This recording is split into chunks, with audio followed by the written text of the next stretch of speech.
Bonjour, je propose ici une petite vidéo très simple qui va montrer quelques dés que j'aime bien et qui sont pas forcément faits pour le JDR à la base, mais après tout, le jeu de rôle c'est très open.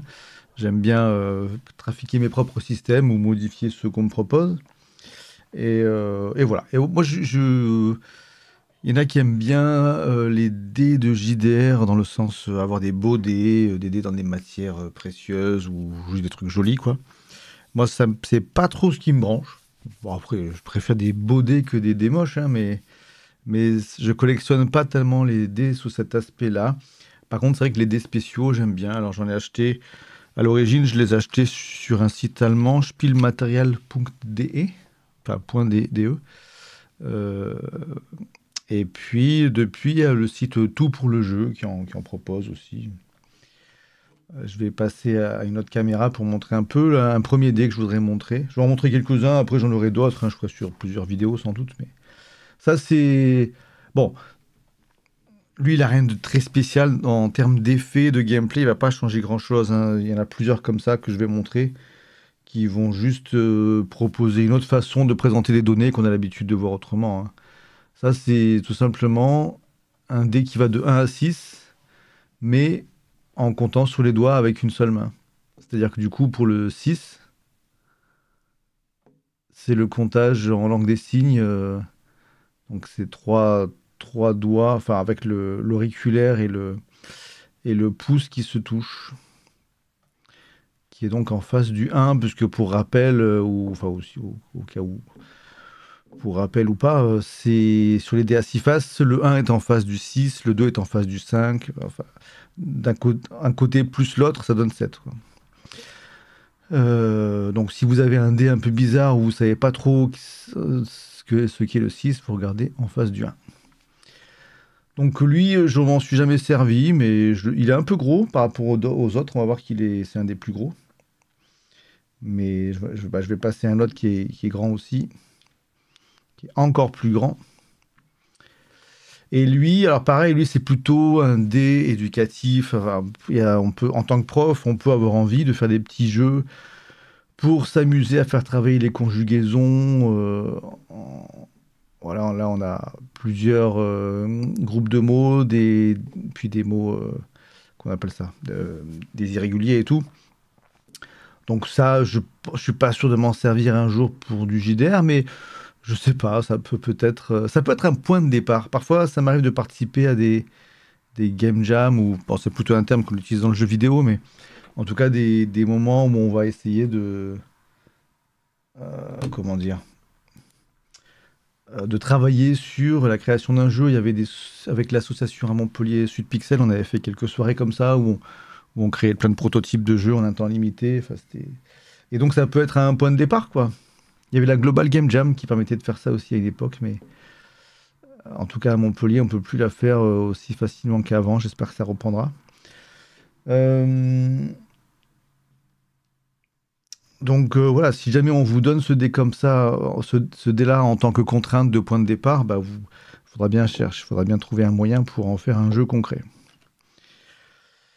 Dans le même genre, j'en ai un en anglais, mais là qui pour le coup a plus de sens en termes de gameplay, puisque je repasse sur l'autre cam.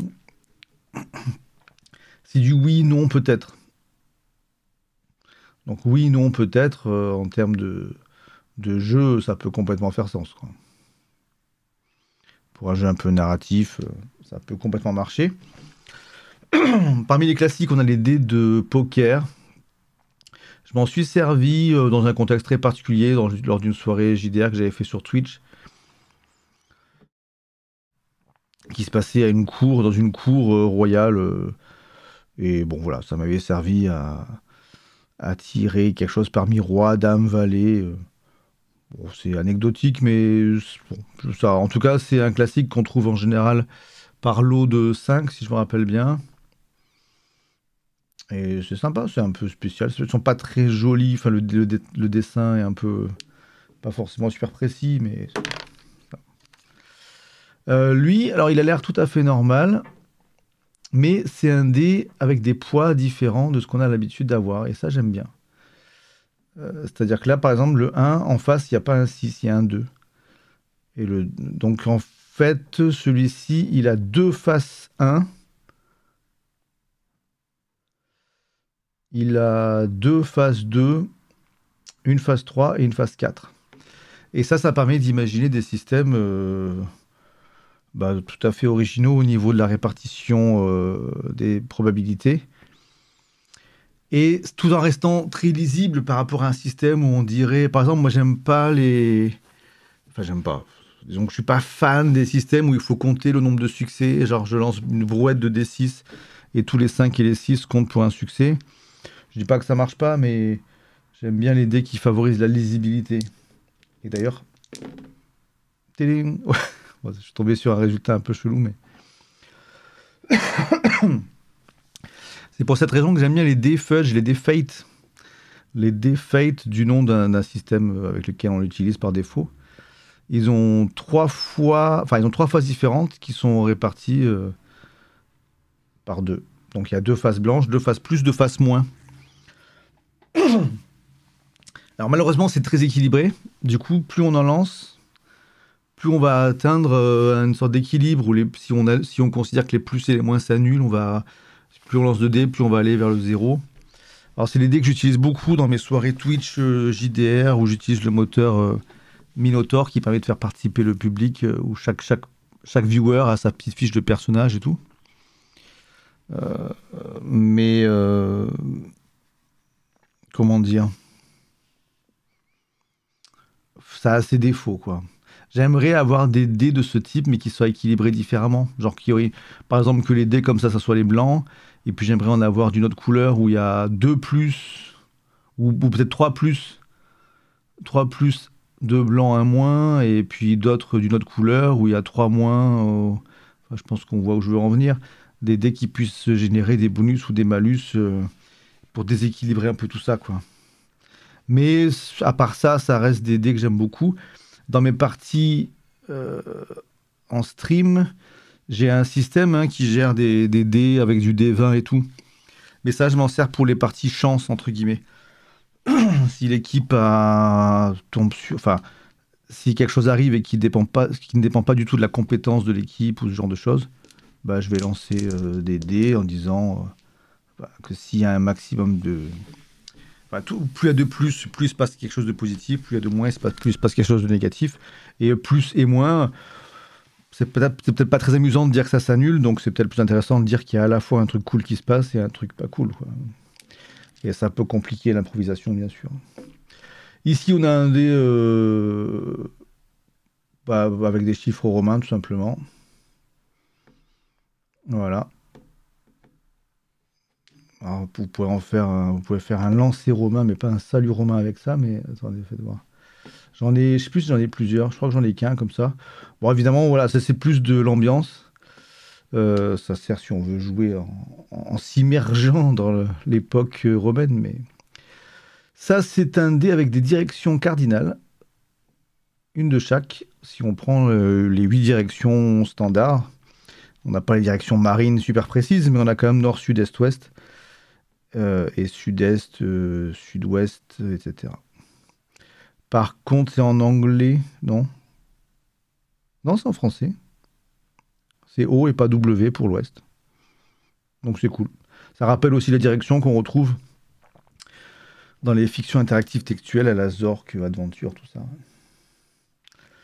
Alors, quelque chose qui est, encore une fois, comme le dé de tout à l'heure, qui faisait un peu éducatif. Là, on a un truc pour travailler notre anglais, peut-être. Mais qui, en vrai, donc il y a qui, quand, quoi, etc. Hop. Ça me rappelle une blague de Éric Judor dans Platane à propos des camps. Mais alors, attends. Il est con. Platane, si vous n'avez pas vu la série, je vous la conseille. Mais sinon, ouais, bah, ça peut servir un peu en divination ou en enquête ou je sais pas quoi. Hein. Peut-être on peut peut-être tirer un PNJ au hasard. Enfin, comment dire, si on est dans une enquête semi-improvisée, que les enquêteurs tombent sur un personnage qui a une info, bah, est-ce qu'il a une info sur le quand ça s'est passé, sur le où ça s'est passé, sur le qui l'a fait, etc. Bon, c'est une idée que je lance comme ça, mais Là, on a un dé très particulier qui va de 25 à je sais pas quoi, enfin 30, un truc comme ça, quoi. C'est juste quelques nombres complètement inhabituels. Il y en a d'autres, hein. J'ai pris celui-là, peut-être que j'en ai plusieurs, je sais plus, mais on peut avoir d'autres dés de ce type. Là, bon, je sais pas quoi en faire, mais ça peut servir de point de départ à des jeux un peu chelous, quoi. Ah, on revient sur du gros dé avec quelque chose qu'on. Je vais le prendre ici. Parce que là, quand même, enfin, l'autre caméra, elle est pratique, hein, mais celle-ci, elle a aussi une meilleure qualité globalement. Donc, vous aurez reconnu peut-être. Ouais, je vais quand même repasser ici. Vous aurez reconnu sans doute des localisations. Bon, là, c'est un peu bizarre le dos quand même, mais genou. Attention aux flèches qu'on se prendrait dans le genou. Épaule. Coude. Bon, on est quand même sur. C'est pas habituel, quoi, hein. Tête, le classique. Pied. Je pense que enfin, c'est quelque chose qui n'a pas été pensé pour délocalisation de dégâts, parce qu'en général, par exemple, si je reprends Star Wars D6, et puis pas mal d'autres systèmes, hein, on peut localiser sur tête, bras, torse, jambes, éventuellement jambes individuellement, jambe gauche, jambe droite, bras droit, bras gauche. Ici, je sais pas, c'est peut-être plus utilisable pour les activités scolaires, sportives, des sortes d'impro sur de la danse ou du sport, quoi. Mais si on prend ça comme localisation de dégâts, ça peut être un peu chelou, j'en conviens. Mais il existe des dés de localisation typiques JDR qui sont mieux pensés pour ça. Ça, je sais pas encore. Je m'en suis pas servi, mais un jour, ça pourrait être utile. Et lui, alors lui, c'est un dé de météo que j'ai utilisé. La météo, je l'ai utilisé pour des parties en ligne. Mais il n'est pas forcément toujours adapté parce qu'il contient entre autres, donc ça c'est la pluie, brouillard, orage, soleil, soleil nuageux et la neige. Voilà, c'est la neige qui fait que ça peut ne pas coller suivant ce qu'on fait. Parce que autant les autres, ça peut coller dans beaucoup de saisons potentiellement. Autant la neige, bon après, il suffit de retirer si vraiment on veut pas de neige. Bah, je dis ça et je retire à nouveau la neige. Mais bon. Quoi qu'il en soit, je trouve ça rigolo. Je trouve ça rigolo et sympathique, il est mimi. Donc voilà pour une petite sélection de dés spéciaux. Moi, j'aime bien ça. Donc si vous trouvez des endroits où, en dehors de Spiel matériel ou de tout pour le jeu, où il y en a pour des prix raisonnables, dites-moi, ça m'intéresse. Et puis je vais les remettre pour qu'ils remontent un peu leur gueule là tous.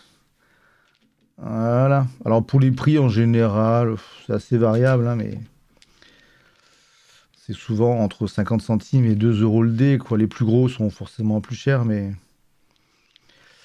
en tout cas, malheureusement, faire des dés custom où on choisit ce qu'il y a sur chaque face, ça c'est assez onéreux et c'est rarement intéressant de ce que j'ai vu. Là, pareil, si vous connaissez un bon site pour ça, ça peut me tenter, mais voilà. Mais j'aime bien aussi l'idée de s'adapter à des dés qui sont déjà faits et sur lesquels on peut imaginer différents usages, quoi. Bah, je vais m'arrêter là, c'était juste une petite présentation, et puis j'en ferai d'autres pour montrer d'autres dés de ma collection. C'est loin d'être fini. Voilà, je fais un petit coucou de au revoir, et à bientôt.